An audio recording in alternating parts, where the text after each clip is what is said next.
नमस्कार, मेरा नाम है अनुराग मिश्रा और आप देख रहे हैं जनता जंक्शन। रोने पीटने और आंसू बहाने से रुक जा, क्योंकि तेरे परिश्रम का फल मिलने वाला है। तुम भी धीरज धरो और अपने हृदय को दृढ़ करो, क्योंकि प्रभु का आगमन निकट है।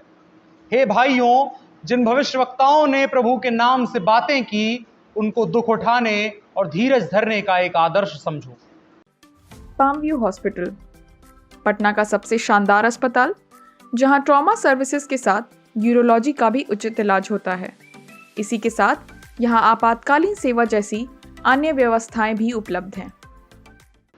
ये सब बड़ी बड़ी बातें मेरे दिमाग में ऐसे ही नहीं आई हैं। मैंने हाल ही में एक बहुत पहुंचे हुए बाबा, पादरी, पोप, जो भी कह लें आप, उनके फेसबुक को विजिट किया तो अचानक से ये सब बातें वहां लिखी दिखी, तो ब्रह्मज्ञान सा मिल गया। तो सोचा आपको भी इस ब्रह्मज्ञान से अभिभूत करवा देता हूं। खैर, ये कहानी है प्रोफेट बजिंदर सिंह की। अगर नाम से नहीं याद आया तो ये वाला मीम देख लीजिए, पक्का याद आ जाएगा। कुछ दिनों पहले पादरी बजिंदर सिंह और एक नाबालिग लड़के का एक वीडियो इंटरनेट पर वायरल हुआ था। इस वीडियो के बाद सोशल मीडिया वेबसाइटों पर वीडियो से जुड़े मीम्स की बाढ़ आ गई और लोगों ने अलग अलग तरह से मजे लेने शुरू कर दिए। एक बार को ये मजेदार और फनी हो सकता है, लेकिन असल में ये एक बहुत बड़ी समस्या है।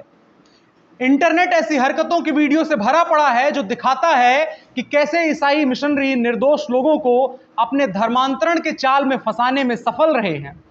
अद्भुत, अकल्पनीय और अविश्वसनीय की चाल में फंसाकर लोगों को भ्रमित करना और गरीबों को लालच देकर जाल में फंसवाना इनका धंधा है। यह महज धर्म परिवर्तन का मामला नहीं है, ये एक तरह की इमोशनल ब्लैकमेलिंग है। ये एक अत्याचार है जो कम पढ़े लिखे और मजबूर लोगों के हालातों का फायदा उठाकर किया जाता है। ये किसी धर्म विशेष का होने के नाते मैं नहीं बोल रहा हूं, क्योंकि नैरेटिव यही सेट किया गया है कि अगर आप किसी भी ऐसी हरकत पे सवाल उठाते हैं जो धर्म के नाम पर अत्याचार कर रहा हो, तो आपको एक तमगा मिल जाएगा कि आप किसी और धर्म की लड़ाई लड़ रहे हैं। लेकिन इस चीज को समझने की जरूरत है कि यह सवाल धर्म का नहीं है, यह सवाल एक आदमी के शोषण का है। किसी धर्म ने एड्स का इलाज, किडनी का इलाज, अंधेपन, बहरेपन, बांझपन का इलाज हिलुलुलु करने से ठीक कर दिया हो। अब एक केस का उदाहरण लेते हैं। मुंबई के संता क्रूज की रहने वाली पुष्पा दिवाइडकर की रीढ़ की हड्डी खराब हो गई थी। अब एक केस का उदाहरण लेकर समझते हैं। मुंबई के संता क्रूज की रहने वाली पुष्पा दिवाडकर की रीढ़ की हड्डी खराब हो गई थी और पिछले 1 साल से दोनों किडनियां भी फेल हो गई थी। वह पिछले 9 साल से बीमार थी और बिस्तर पकड़े हुई थी। वह बिना किसी सहारे के एक कदम भी नहीं चल सकती थी, लेकिन पादरी ने चंद मिनटों में पुष्पा की बीमारी का अंत कर दिया। उसने यीशु मसीह की शक्ति का उपयोग करके न केवल उसकी रीढ़ की हड्डी का इलाज किया, बल्कि उसकी फेल हुई दोनों किडनियों को भी ठीक कर दिया। जिसके बाद पुष्पा बिना किसी सहारे के स्टेज पर दौड़ने लगी। ये कैसा मजाक है?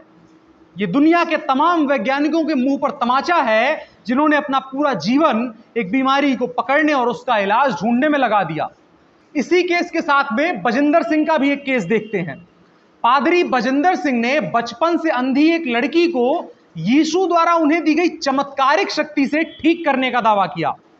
बच्ची को डॉक्टर ने जवाब दे दिया था, लेकिन बजिंदर सिंह ने यीशु से प्रार्थना करके उसे ठीक कर दिया। वह देखने लगी। और अब यहां बता दें कि पादरी बजिंदर सिंह को एक बार एक महिला के बलात्कार के आरोप में गिरफ्तार किया गया था, लेकिन मंचों पर विज्ञान के मुंह पर तमाचा मारने वाले का जब पूरी मेडिकल बिरादरी चुपचाप देखती है, तो एक गरीब महिला को चुप कराना कौन सी बड़ी बात थी। और ये वही मेडिकल बिरादरी है जो बाबा रामदेव के कोरोनिल पर फतवे जारी करने लगी थी, लेकिन इस ब्लैकमेलर पर सवाल उठाने से उनका बैलेंस बिगड़ने का डर सामने आ गया था। अब आते हैं प्रोफेट बजिंदर सिंह पर। प्रोफेट बजिंदर सिंह, और साफ शब्दों में कहें तो एक ठग, एक बलात्कारी, एक शोषक और कुकर्मी है। जालंधर के कई चर्चों में बजिंदर सिंह और उसके चर्च से 2018 में ही अपने संबंध खत्म कर दिए थे। तब एक ईसाई संस्था के प्रवक्ता फादर पीटर ने बताया था कि बजिंदर और उनके चर्च का हमारी संस्था से कोई लेना देना नहीं है। उस चर्च को वो स्वतंत्र रूप से चलाता है, जिसे मुख्यधारा के किसी गिरजाघर से मान्यता भी प्राप्त नहीं है। ना ही उनके द्वारा किया गया कोई भी काम ईसाई परंपरा की मुख्य धारा से ताल्लुक रखता है। इंटरनेट पर अगर आप देखेंगे तो आप उसके कुकृत्यों का लेखा जोखा देख सकते हैं। कभी एक लड़की का कैंसर ठीक करने के नाम पर पूरे परिवार का धर्मांतरण करवाता है, पैसे लेता है और लड़की मर जाती है। वो व्यक्ति तब भी अपना कारोबार नहीं छोड़ता, बल्कि लाश को जिंदा करने के नाम पर फिर से पैसे ऐंठता है और उसके बाद फरार हो जाता है। विदेश भेजने के नाम पर दर्जनों लोगों से लाखों की ठगी कर चुका आदमी पूरी मेडिकल बिरादरी को मंचों से हजारों लोगों के सामने ठेंगा दिखाता आदमी, औरतों को जादू के नाम पर उनका बलात्कार करने का कथित आरोपी जब समाज में खुला घूम रहा हो और निरंतर शोषण कर रहा हो, तो हमें एक समाज के तौर पर शर्मिंदा होना चाहिए। कानून को अपनी आंख पर पड़ी पट्टी खोलकर देखनी चाहिए कि वो आने वाले समाज के लिए क्या उदाहरण सेट कर रहा है और उसके दीर्घकालिक परिणाम क्या हो सकते हैं। खैर, आज के अंक में इतना ही। देखते रहिए जनता जंक्शन। जल्द मिलते हैं अगले अंक में। अगर आप ये वीडियो यूट्यूब पर देख रहे थे तो जनता जंक्शन को सब्सक्राइब कर लीजिए, फेसबुक पर देख रहे थे तो पेज को लाइक कर लीजिए, ताकि खबरों की सप्लाई लगातार बनी रहे। धन्यवाद, नमस्कार।